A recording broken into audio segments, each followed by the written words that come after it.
expansion of medical education. Our government has added almost 1.1 lakh undergraduate and postgraduate medical education seats in 10 years, an increase of 130%. In the next year, 10,000 additional seats will be added in medical colleges and hospitals towards the goal of adding 75,000 seats in the next 5 years.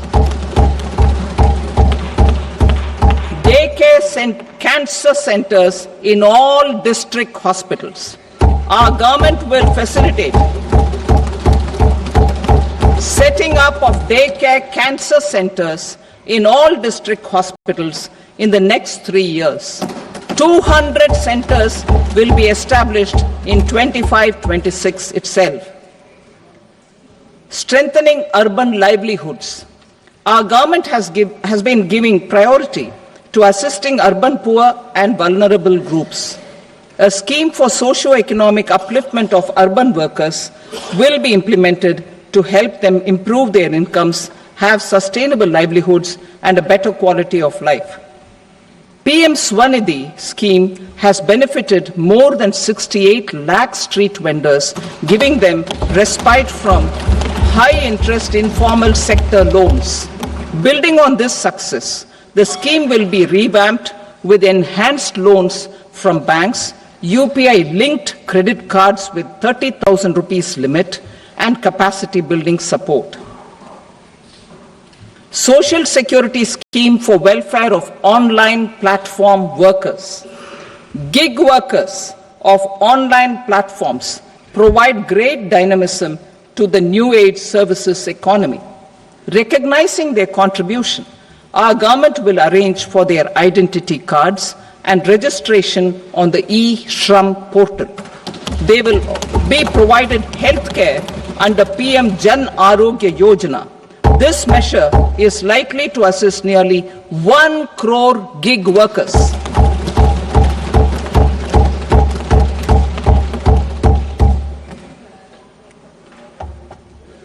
Investing in the economy. Public-private partnership in infrastructure. Each infrastructure-related ministry will come up with a 3-year pipeline of projects that can be implemented in PPP mode. States will also be encouraged to do so and can seek support from the India Infrastructure Project Development Fund, which is a scheme to prepare PPP proposals. Support to states for infrastructure. An outlay of 1.5 lakh crore is proposed for the 50-year interest-free loans to states for capital expenditure and incentives for reforms. Building on the success of the first asset monetization plan announced in 2021, the second plan for 2025 to 30 will be launched to plow back capital of 10 lakh crore in new projects. Regulatory and fiscal measures will be fine-tuned to support the plan. Jal Jeevan Mission. Since 2019, 15 crore households representing 80% of India's rural population have been provided access to portable tap water connections. To achieve 100% coverage, I am pleased to announce the extension of this mission until 2028 with an enhanced total outlay. The mission's focus will be on the quality of infrastructure and O&M of rural piped water supply schemes through Jan Bhagidari. A separate MOU or separate MOUs will be signed with the states and union territories to ensure sustainability and citizen-centric water services delivery. Urban sector reforms. Building on the July budget proposals, urban sector reforms related to governance, municipal services, urban land and planning will be incentivized. Urban Challenge Fund. The government will set up an urban challenge fund of 1 lakh crore rupees to implement the proposals for cities as growth hubs, creative redevelopment of cities, and for water and sanitation purposes announced in the July budget. This fund will finance up to 25% of the cost of bankable projects, with a stipulation that at least 50% of the cost is funded from bonds, bank loans, and PPPs. An allocation of 10,000 crore is proposed in 2025-26. Power sector reforms. We will incentivize electricity distribution reforms and augmentation of intra-state transmission capacity by states. This will improve financial health and capacity of electricity companies. Additional borrowing of 0.5% of GSDP will be allowed to states contingent on these reforms. Nuclear Energy Mission for Vikasit Bharat. Development of at least 100 gigawatt of nuclear energy by 2047 is essential for our energy transition efforts.